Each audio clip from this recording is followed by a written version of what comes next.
Bonjour à tous et bienvenue chez Bourse Profit pour cette nouvelle vidéo. Et aujourd'hui, on se retrouve pour la troisième vidéo de cette formation de trading pour débutants disponible gratuitement sur YouTube. Vous avez vu normalement les deux premiers épisodes si vous regardez celui-ci.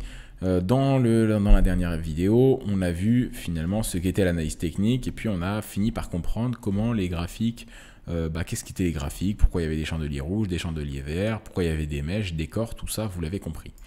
Maintenant, on va rentrer un peu plus dans les détails et on va essayer de voir comment évoluent ces graphiques. On voit qu'on va essayer de théoriser un petit peu l'évolution de ces graphiques et je vais vous donner les grandes règles de l'évolution des graphiques pour qu'on puisse les analyser un peu mieux. Donc, bien évidemment, encore une fois, l'analyse technique, c'est long à apprendre. Enfin, c'est long. J'ai dit que c'était moins long que d'autres types d'analyse, mais que ça ne s'apprend pas non plus en une vidéo. Donc, il y aura d'autres vidéos. Dans cette série de vidéos, on va parler d'analyse technique, bien évidemment. Mais c'est la première vidéo où on parle d'analyse technique.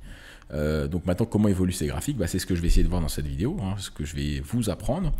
On va parler des bases aujourd'hui, on va rester simple dans cette vidéo, c'est le but. Le but étant de rester simple, on va essayer de faire une vidéo pas trop longue cette fois-ci, mais de vous donner quand même les informations nécessaires pour que vous puissiez comprendre comment ces graphiques évoluent. Alors, on voit que les graphiques bougent, ils montent, ils descendent.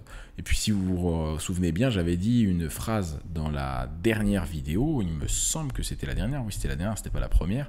J'avais dit, il y a une réalité technique et graphique, une compréhension comportementale et une raison fondamentale.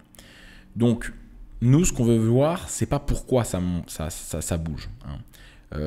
Ça, c'est l'analyse fondamentale. La raison de pourquoi, en fait, le pourquoi, donc c'est la raison, c'est de l'analyse fondamentale. Donc, le prix bouge, monte, descend, on s'en fout. Nous, on va essayer d'analyser et de voir, on va essayer de dire des choses sur les montées et les descentes de ces prix-là. Donc, nous, c'est de l'analyse technique et également de la compréhension comportementale un petit peu. Donc, les raisons principaux de ces mouvements-là sont des raisons fondamentales. En gros, il y a des nouvelles économiques tous les jours qui vont faire bouger un petit peu les cotations de ces prix. Il y a l'actualité, dans quelle santé, j'ai dit, se trouve l'euro, enfin la zone Europe, le dollar. Il y a une actualité géopolitique, une réalité géopolitique qui va constamment nous donner des nouvelles informations et qui vont venir changer la réalité de l'offre et de la demande. Il faut savoir que ce prix-là, la cotation qu'on a, c'est tout simplement l'offre et la demande. Ce prix est régi uniquement par la loi de l'offre et de la demande. Donc en fait, c'est la quantité d'acheteurs, la quantité d'acheteurs et la quantité de vendeurs. Donc c'est tout simplement une réponse. Les chandeliers japonais, les graphiques qu'on voit, c'est une réponse à la loi de l'offre et de la demande. Tout simplement. Après, cette loi de l'offre et de la demande, elle est dirigée, gouvernée un petit peu par, comme je l'ai dit, la réalité géopolitique et économique. Dans la fin de la dernière vidéo, je vous avais montré la crise du coronavirus en mars 2020. Et on avait vu que sur le CAC 40, je vous avais montré le CAC 40, donc je vais vous remontrer le CAC 40. Le CAC 40 et tous les indices avaient totalement chuté. Pour quelle raison? Parce qu'on était face à une crise majeure. Alors voilà, c'était ici. Vous voyez, le coronavirus avait changé totalement. Donc graphiquement, on voit que ça bouge. Trouver la raison fondamentale derrière, c'est pas très compliqué.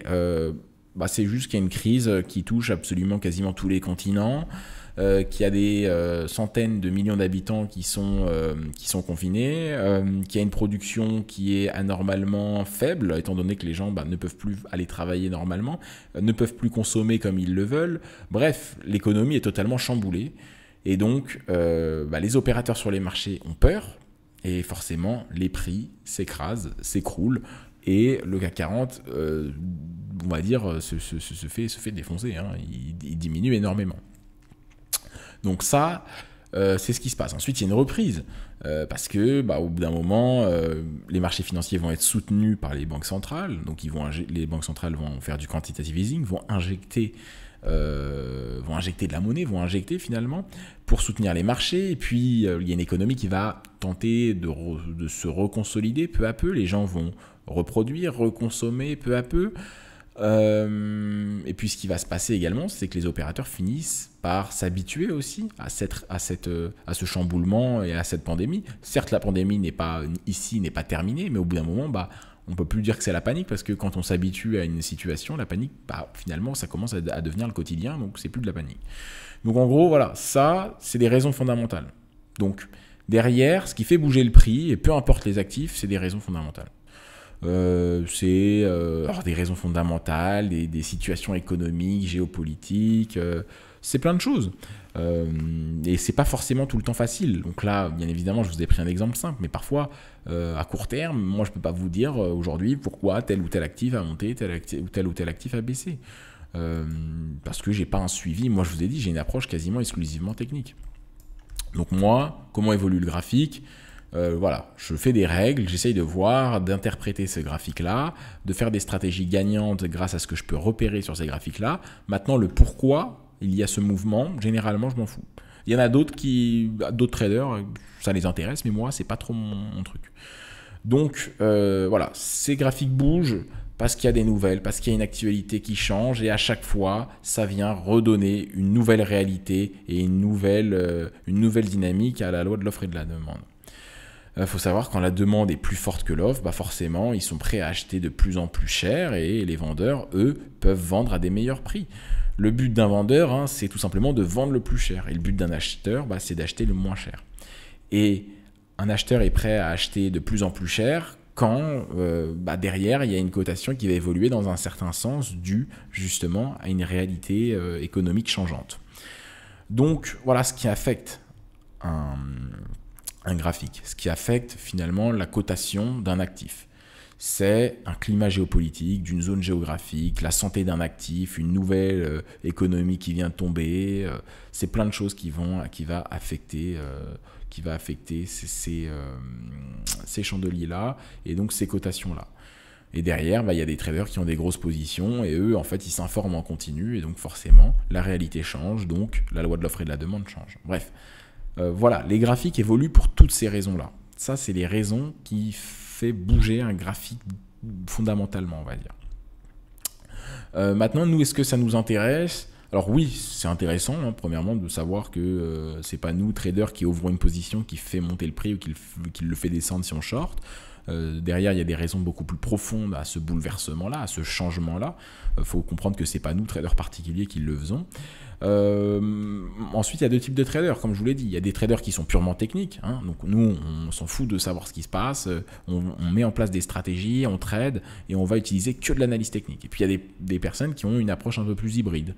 Donc ils font de l'approche technique, ils vont rentrer dans des positions grâce à de l'analyse technique, mais derrière ils vont regarder un petit peu l'analyse fondamentale. Donc ils vont s'informer de façon régulière. Ils vont, je sais pas, par exemple, dans leur routine de trader, tous les matins, quand ils se réveillent à 9h, ils vont passer peut-être une demi-heure ou une heure à lire les articles sur tel ou tel site, sur Bloomberg, sur je ne sais quel site, sur Investing, et ils vont regarder un petit peu les nouveaux articles qui ont été postés, les nouvelles économiques de la veille qui ont été décryptées, ou les prochaines nouvelles économiques qui vont tomber, et ils vont regarder un petit peu le climat, comment ça se passe, qu'est-ce qui se dit en ce moment, quoi.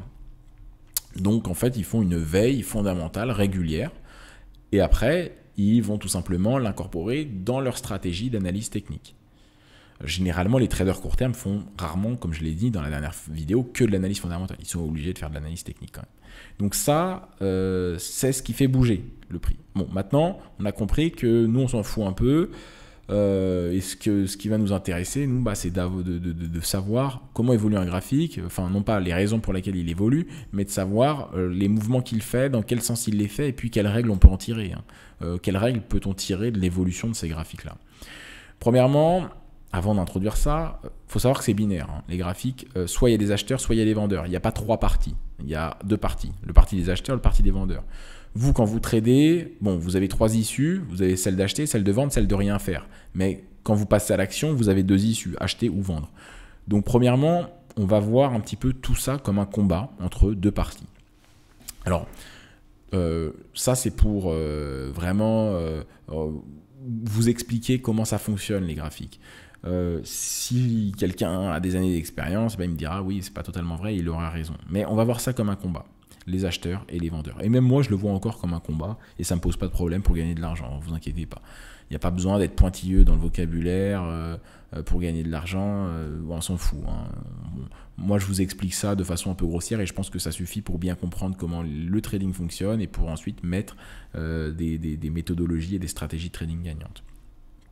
Donc, c'est un combat. Et puis, quand le combat est rouge, bah, grosso modo, on va dire que c'est les vendeurs qui ont gagné. Et quand le combat est vert, c'est les acheteurs qui ont gagné. En gros, le combat, c'est ces mouvements-là.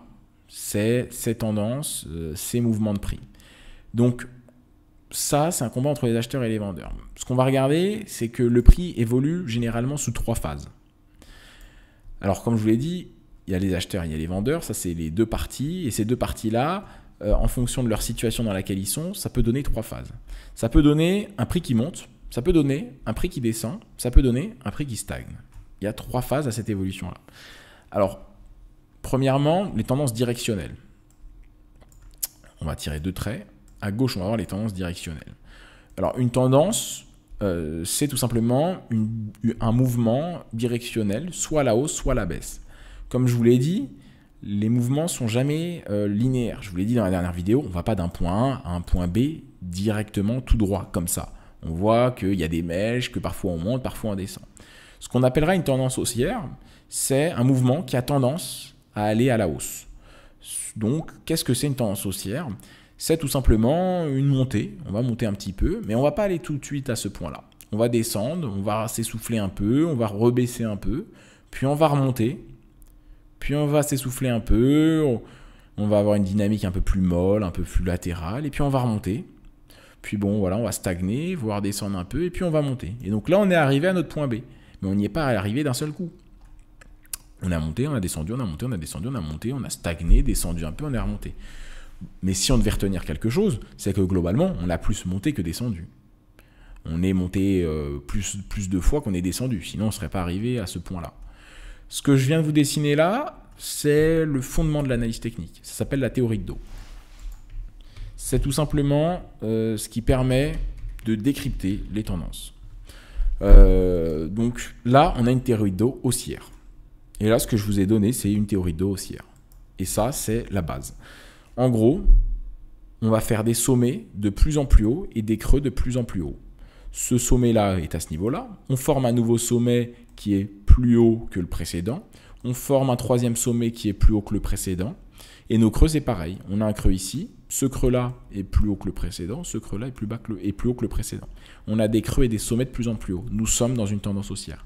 Ça, c'est une tendance haussière, d'après la théorie de dos. Alors la théorie de dos, qu'est-ce que c'est? C'est ce que je viens de vous dire. Hein. Il n'y a pas vraiment besoin d'aller plus loin. La théorie de dos, c'est une théorie qui vient de Charles Dos, son concepteur, et qui permet de décrypter les mouvements du prix. Je vous rappelle que le titre de cette vidéo, c'est comment évolue le prix, comment évolue une cotation. Et le premier truc pour décrypter l'évolution d'une cotation, c'est la théorie de dos. Et la théorie de dos va nous enseigner qu'il y a 3 phases. La tendance haussière, la tendance baissière et la tendance neutre. Donc maintenant, la tendance baissière, qu'est-ce que c'est? C'est l'inverse. C'est tout simplement l'inverse. Alors, une tendance baissière, je vais prendre un peu plus de place. D'après la théorie de dos, c'est une évolution à la baisse, mais pas linéaire. On va faire une évolution à la baisse, on va former un sommet ici. Ensuite, on va redescendre et on va venir former un creux plus bas que le précédent. Donc là, on est dans une tendance baissière. Vous voyez, le creux est plus bas que le précédent. On vient former un sommet, on remonte. Donc non, on n'est pas dans une tendance haussière. Non, non, non. On monte un petit peu, simplement le prix s'essouffle, les gens prennent du bénéfice, tous les vendeurs qui ont vendu là, ils gagnent de l'argent, ils prennent un peu de bénéfice, le prix remonte un peu, le prix stagne un peu, il remonte ou il stagne un peu, et puis il va redescendre. Donc là au final, qu'est-ce qu'on a fait? On a fait un sommet qui est plus bas que le précédent. Et hop, on va faire un nouveau creux, qui était plus bas que le précédent. Alors, hop, et un nouveau sommet, qui est plus bas que le précédent, et un nouveau creux, et un nouveau sommet. Bref, je viens de dessiner une tendance baissière. Donc une tendance baissière, c'est l'inverse d'une tendance haussière. Ça, ce sont des tendances directionnelles. Là, de ce côté-là, on a des tendances directionnelles. On a tendance haussière, tendance baissière. Directionnelle parce qu'on va à la hausse ou à la baisse. Ça, d'après la théorie de dos, c'est une tendance directionnelle. Comment on décrypte que c'est une tendance? Parce qu'on respecte la règle. Est-ce qu'il y a des sommets de plus en plus haut et des creux de plus en plus haut? Oui. Donc c'est une tendance haussière. Est-ce qu'il y a des sommets et des creux de plus en plus bas? Oui. Donc c'est une tendance baissière. Ça, c'est la théorie de dos. Voilà comment le prix évolue. En vrai, on pourrait s'arrêter quasiment là. Alors, il faudrait que je parle de la tendance neutre. Mais en gros, ça, c'est une tendance haussière. Donc, je vais mettre TH, tendance haussière. Et ici, TB, tendance baissière. Voilà comment s'appellent ces tendances-là. Alors, c'est un groupe de tendances que j'appellerais les tendances directionnelles. C'est-à-dire que ça monte ou ça descend. Et puis ensuite, on va avoir les TN, tendance neutre, qu'on appellera de plusieurs manières. On le voit également très souvent sous forme de range, et vous m'entendrez le dire souvent, c'est un range, même si j'essayerais de dire tendance neutre, mais beaucoup de gens parlent de range, tendance neutre, on parle aussi de consolidation. Tous ces termes-là, ça veut dire la même chose. En gros, c'est un marché latéral. Même on peut l'appeler comme ça aussi, marché latéral. Bref, vous allez entendre plein de noms pour les ranges, enfin pour les tendances neutres.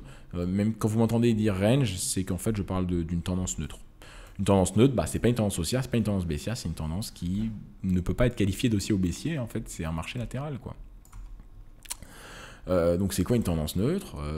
Donc si je devais très rapidement vous décrypter ce qu'est une tendance neutre, je pourrais faire l'exemple théorique que tout le monde fait. En gros, c'est ça. Mais la réalité est un peu différente. Donc voilà, premièrement, je vais vous expliquer très théoriquement ce que c'est. Donc par exemple, on a une tendance baissière, puis d'un seul coup, boum, boum, boum, boum, boum, boum, boum, boum. Qu'est-ce qu'on a? On a des sommets et des creux sur le même niveau. On voit que nos creux, ils sont au même niveau. Et nos sommets sont au même niveau. Donc ça, c'est des sommets et des creux au même niveau. Donc, est-ce qu'ils sont de plus en plus hauts? Non. Est-ce que les creux sont de plus en plus hauts? Non. Est-ce que les sommets sont de plus en plus bas? Non. Est-ce que les sommets sont de plus en plus bas? Non. On est dans un range, dans une tendance neutre. On était dans une tendance baissière, on est tombé dans un range, et puis ensuite, peut-être que le prix, boum, il va casser ce range. Hop. On vient faire un sommet plus bas que le précédent. Et puis d'ailleurs, celui-là, il est plus bas que le précédent. On en refait un nouveau. Et donc là, on est rentré dans une tendance baissière. Ça, c'est ce qu'on appelle une tendance neutre. La réalité, c'est qu'en général, tous les creux et tous les sommets ne sont pas au même niveau. C'est pour ça que je vous ai dit. Je vous le dis très théoriquement, mais vous allez voir, c'est pas aussi beau que ça. Hein. Le prix, il a une réalité. La réalité, c'est la théorie. Et cette théorie, elle est vraie. C'est ce qu'on applique, nous. Tendance haussière, tendance baissière, tendance neutre. Mais ensuite, sur les graphiques, forcément, on est plein d'opérateurs, des particuliers, des institutionnels, bref, le speech que je vous ai dit dans la vidéo précédente, donc forcément, on ne respecte pas une règle ultra précise, tout est beau, tout est lisse, tout est linéaire. Non, la réalité des graphiques, c'est que c'est un peu plus chaotique. Donc, qu'est-ce que c'est? Voilà, on est dans une tendance baissière, on vient former un creux ici un sommet là, donc il est un peu plus bas que le précédent et pas beaucoup. Là, on vient former un nouveau sommet un petit peu plus haut que le précédent. Puis là, on vient former un sommet, un creux, excusez-moi, un creux un peu plus haut que le précédent. Là, on vient former un sommet un peu plus bas que le précédent. Là, on vient former un creux un peu plus bas que ces deux-là. Là, on vient former un sommet légèrement plus haut. Là, un creux ici, un sommet là, un creux là, un sommet ici, un creux là. Hop, hop, hop, hop, hop, hop. Vous voyez, là, toute cette phase-là, c'est un range. Est-ce qu'on peut dire qu'il y a des sommets et des creux de plus en plus bas? Non. Est-ce qu'on peut dire qu'il y a des sommets et des creux de plus en plus haut? Non plus. Donc, la tendance, elle n'est pas haussière, elle n'est pas baissière. Donc, si elle n'est pas haussière, si elle n'est pas baissière, elle est neutre. Donc, on est dans une tendance neutre. Ça, c'est une tendance neutre. Ou range. Donc, vous voyez, c'est un petit peu plus réaliste que des sommets tous sur le même niveau et des creux tous sur le même niveau. Parce que dans la réalité, on voit rarement ça. Donc, voilà. Voilà comment le prix évolue. On pourrait s'arrêter là en soi, mais bon, j'ai quand même d'autres choses à dire dans cette série de vidéos. Ça, c'est tout simplement l'évolution du prix, en fait. C'est la théorie de dos. J'en ai parlé plein de fois sur cette chaîne parce que la théorie de Dawes, c'est la base. Vraiment, c'est la base de l'analyse technique. C'est les phases dans lesquelles le prix évolue. Alors, il y a d'autres choses après dans l'analyse technique, les supports, les résistances, les indicateurs techniques, mais en gros, la théorie de Dawes, c'est ça. Donc, théorie de Dawes, Charles Dawes, son concepteur, nous dit comment le prix évolue. En gros, la théorie de Dawes, si je devais résumer très rapidement, c'est l'analyse des sommets et des creux, en gros. C'est l'analyse des sommets et des creux. Analyse des sommets et des creux. Donc en gros, la théorie de dos nous permet d'analyser les sommets et les creux, et ensuite on sait dans quelle phase le prix se trouve. Donc voilà. Alors, quelles sont les différences entre les tendances directrices et les tendances neutres? Alors, là aussi, je vous ai dit les bases là, de la théorie de dos, mais je pourrais en parler pendant des heures. Et le but dans cette série de vidéos, c'est d'être quand même axé sur les bases, enfin axé uniquement sur les bases. Parce que la théorie de dos, on peut y aller un peu plus profondément et dire beaucoup de choses. C'est d'ailleurs, on en traite notamment dans notre programme de formation. Donc là, c'est une formation de trading débutant gratuite disponible sur YouTube, mais on a aussi un programme de formation où on va beaucoup plus en profondeur. Tout simplement, en fait, on explique aux gens comment créer une stratégie de trading pour gagner de l'argent et une rentabilité sur les marchés financiers. Donc ce programme de formation, si vous voulez le voir, hein, il est dans la description, vous pouvez le regarder, il y a notamment une vidéo de présentation. Et dans la théorie de dos, forcément, on en parle un peu plus comportementalement, comment ça se passe dans ce programme de formation. Hein. On parle de plein d'autres choses, c'est un programme de formation qui a lieu en plusieurs semaines. Donc voilà, si vous voulez plus d'informations, n'hésitez pas à aller voir dans la description.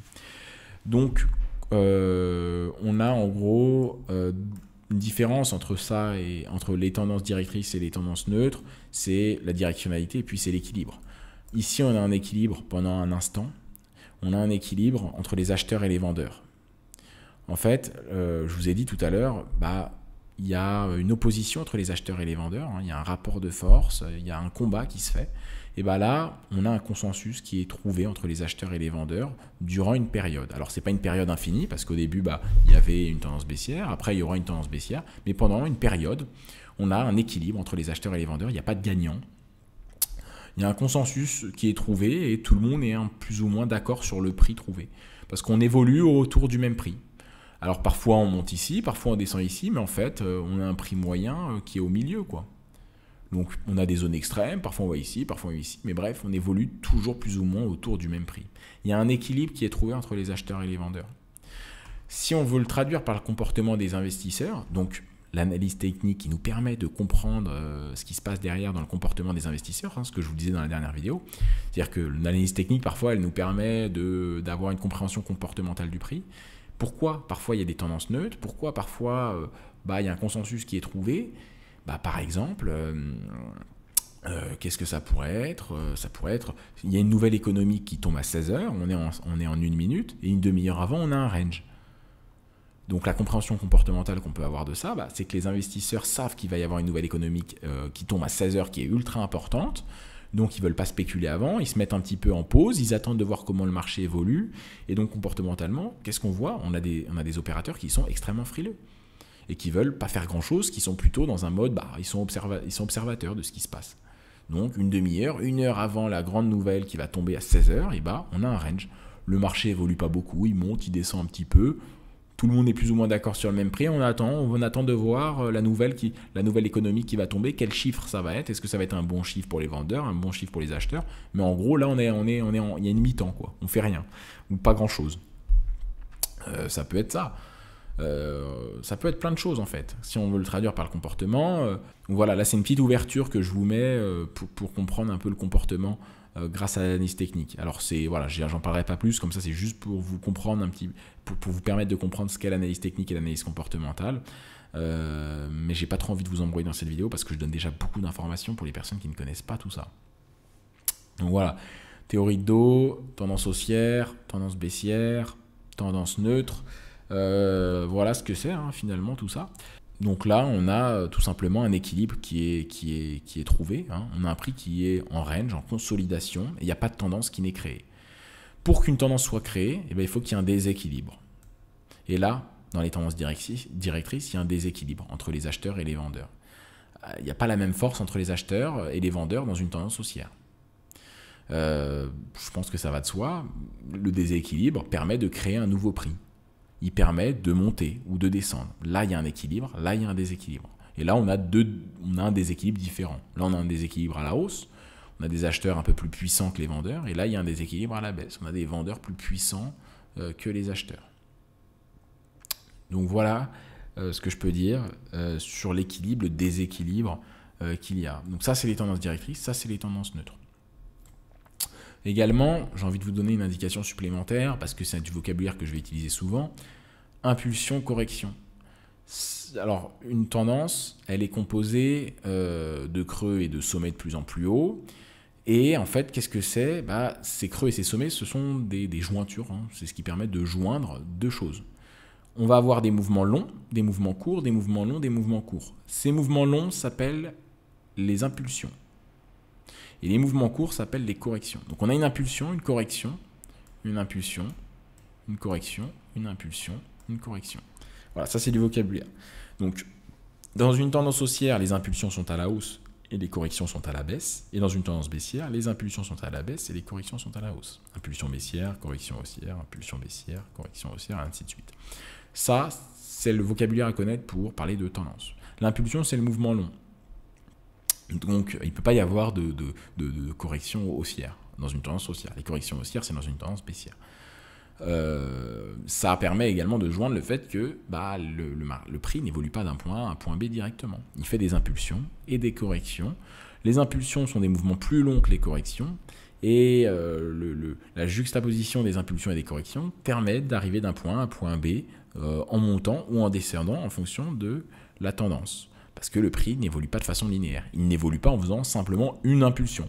Mais il va monter, il va descendre, il va monter un petit peu, il va redescendre.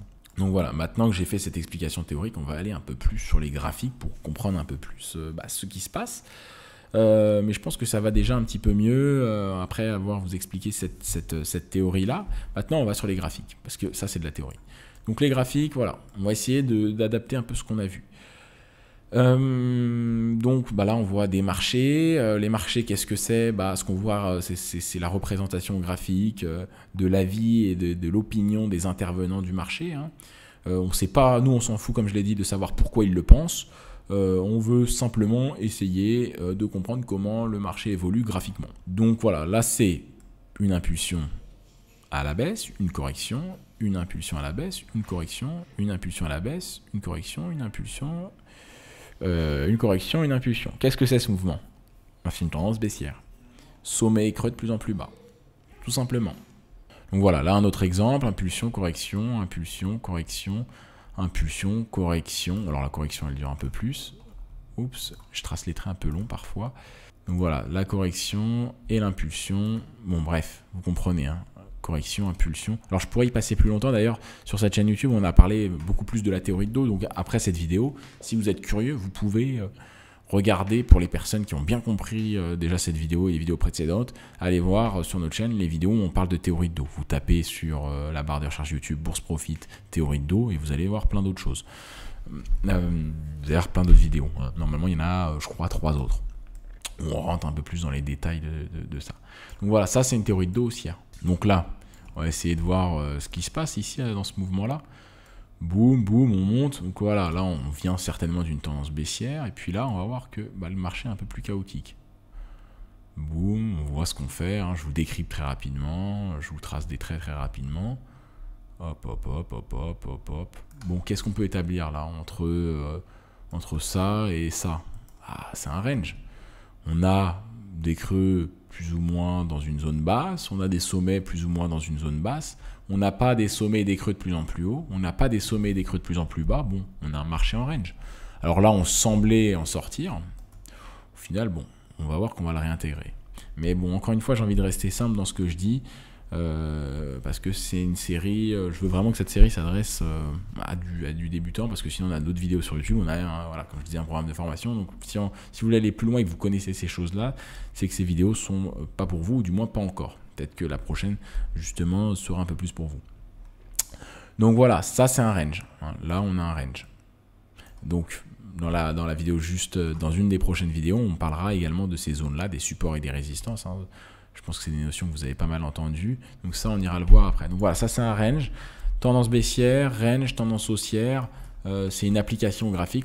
On voit que les graphiques sont pas aussi beaux que les explications théoriques. Mais il va falloir s'habituer. Le trading, c'est tout le temps comme ça. On travaille sur les graphes. On ne travaille pas sur la théorie. La théorie, c'est pas ce qui nous permet de trader. On travaille sur des vraies cotations. Donc après, vous pouvez l'appliquer un peu à tout, un peu pour tout, hein. Voilà. Là, on a une impulsion, correction, impulsion, correction, impulsion, correction, impulsion, correction, impulsion, correction, impulsion. Bon, là, on a une tendance baissière parce que les sommets et les creux sont de plus en plus bas. Voilà. Hop, hop, hop, hop, hop, hop, hop, hop, hop, hop et hop. Hein, donc, on a des sommets et des creux de plus en plus bas. Mais là, bon, bah, impulsion, correction, impulsion, correction. Voilà, une petite correction, impulsion. Oula, oups, oups, oups, oups. Et donc là, voilà, hein, on avait cette impulsion, cette correction, cette impulsion, cette correction, cette impulsion. Donc on était dans une tendance haussière. Et puis là, bah pour l'instant, on avait un marché qui était plutôt en range. Hein. On a un marché qui a corrigé assez fortement, mais il va falloir attendre de voir ce que le prix va faire. Si on veut décrypter avec la théorie de dos. Donc voilà, tout est impulsion, correction, tendance neutre, tendance haussière. Hein, le prix, il évolue de cette manière-là. Alors, il évolue pas, il n'a pas de sens. Hein. Ces phases n'ont pas de sens ou d'une cyclicité parfaite. C'est-à-dire, c'est pas tout le temps, bah, je fais une tendance haussière, puis ensuite je fais un range. Une fois que j'ai fait un range, je fais une tendance haussière, je refais un range. Ensuite, je fais une tendance baissière. On va dire les tendances neutres ne sont pas tout le temps la mi-temps entre deux tendances directionnelles. Donc là, je fais une tendance baissière, boum, range. Là, je repars en tendance haussière. Non, vous voyez, là, ce que je vais vous dire, c'est que ça, c'est plutôt cyclique. C'est-à-dire qu'on a une tendance directrice, on a une tendance neutre, tendance directrice, tendance neutre, tendance directrice, tendance neutre. Les marchés auraient pu très bien faire, on est dans une tendance haussière. Boum, retournement de tendance, tendance baissière. Et peut-être que là, il aura fait un range, il se remet à monter, boum, il descend, il revient tendance baissière, boum, il remonte tendance haussière. Et on n'aurait eu qu'un range ici. Donc et puis peut-être que là, il fera un range, ou peut-être qu'il se retournera. Il n'y a pas une cyclicité entre les tendances. Tout peut arriver dans tous les ordres possibles. Et puis également, les tendances ne font pas toutes la même taille. Parfois, on a une tendance qui va faire ça. Donc voilà, parfois on a une tendance qui va être beaucoup plus longue, avec beaucoup plus d'impulsion et de correction. Ça, c'est une tendance, tout comme ça, c'en est une. Pourtant, il y en a une qui est 2 fois plus grosse qu'une autre. Donc, toutes les règles un peu trop précises qu'on veut donner au marché sont généralement fausses. Donc voilà ce que je peux dire sur les tendances et sur la manière dont le prix évolue. Et je vais finir cette vidéo par peut-être une dernière chose. Mais on a déjà vu pas mal de choses, c'est plus compliqué que les 2 premières vidéos, j'en ai conscience, mais bon, au bout d'un moment, il faut bien rentrer dedans.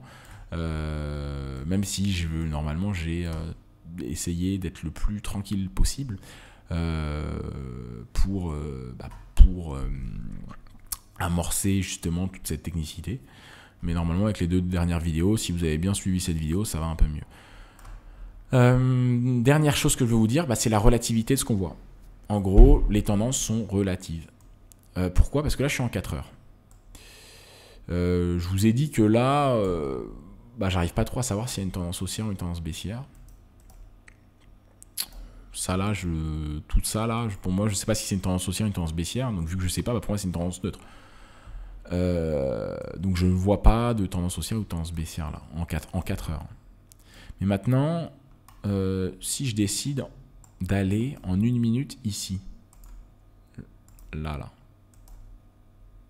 Boum, on va le mettre en rouge. Non, on va le mettre en rouge. Voilà, si je décide d'aller ici en 1 minute, ce que je verrai, c'est peut-être une tendance haussière en fait. Bon, je ne suis pas allé en 1 minute, finalement, je suis allé en 15 minutes parce qu'en 1 minute, je n'avais pas les données. Mais je vous ai dit, peut-être que là, c'est une tendance haussière. Et en vrai, ce qu'on voit, même en 15 minutes, et alors en 1 minute, je pense que ça aurait été encore plus flagrant, c'est une tendance haussière. Si je retrouve mon pinceau, on a une impulsion, on a un marché neutre qui corrige, une impulsion, corrige, une impulsion, bref, on a un semblant de tendance haussière. Là, si je regarde tout ça, là, c'est plus une tendance haussière qu'une tendance baissière ou qu'une tendance neutre. En gros, les tendances sont relatives. Les tendances sont relatives à ce qu'on voit. Et donc, il y a des tendances de fond, des tendances intermédiaires, des tendances court terme. Imaginez que là, je suis en daily, je reprends ma théorie, là, je suis en daily, je vois une tendance baissière. Donc, on appellera ça une tendance de fond en daily, parce que chaque chandelier, c'est une journée, donc on est sur du plutôt long terme. Si je vais ici en 4 heures, je zoome en 4 heures, ce que je verrai de ce mouvement, c'est une tendance haussière en fait. Donc en 4 heures, je verrai une tendance haussière. Et si je zoome ici, on va dire en M5 ou en 1 minute, allez, en M5, et ben je verrai une tendance haussière.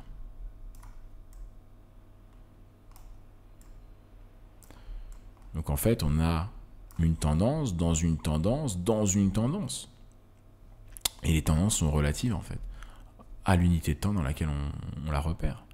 Si on est en 15 minutes, on verra des tendances en 15 minutes. Si on est en 4 heures, on verra des tendances en 4 heures. Si on est en weekly, on verra des tendances en weekly, donc en une semaine. Et il y a une règle, et que je vais vous le redire dans les autres vidéos, c'est que plus l'unité de temps est grosse, plus ce qu'on voit a de poids. Donc en gros, en daily, c'est la tendance de fond, c'est la tendance la plus puissante. Parce que c'est l'unité de temps la plus grosse des 3 qu'on a. En 4 heures, c'est une tendance intermédiaire. C'est une tendance entre les deux, entre la plus petite et la plus grosse. Donc elle a du poids, un peu moins que la daily, mais un peu plus que la M5. Et la M5, c'est une tendance court terme. Alors elle est intéressante si on trade à court terme, mais il faut faire attention parce que derrière, c'est celle-là qui a le plus de puissance. Donc si on décide de trader la tendance, donc on trade le suivi de la tendance. Nous, on trade et on veut toujours trader dans le sens de la tendance. Bah, quand on a une tendance baissière, il va falloir vendre. Et quand on a une tendance haussière, il va falloir acheter. Si moi je suis en M5 et que j'achète et que j'ai la tête dans le guidon en M5, peut-être que je ne suis pas la tendance de fond en fait. Je trade contre la tendance de fond. Donc si je veux en M5 trader la vraie tendance, la tendance de fond, eh ben, je vais devoir attendre d'être dans des impulsions en daily. Je pense que vous comprenez, peut-être pas tous, mais normalement, ça devrait aller les explications là, mais je vais m'arrêter là parce que sinon je vais partir dans des explications plus complexes. Donc voilà ce qu'on a vu dans cette vidéo. J'ai pas envie d'aller plus loin, mais normalement, on est bon pour savoir comment un graphique évolue. Vous avez compris que c'est les raisons fondamentales qui font bouger le prix. Ça, c'est ce que vous devez retenir.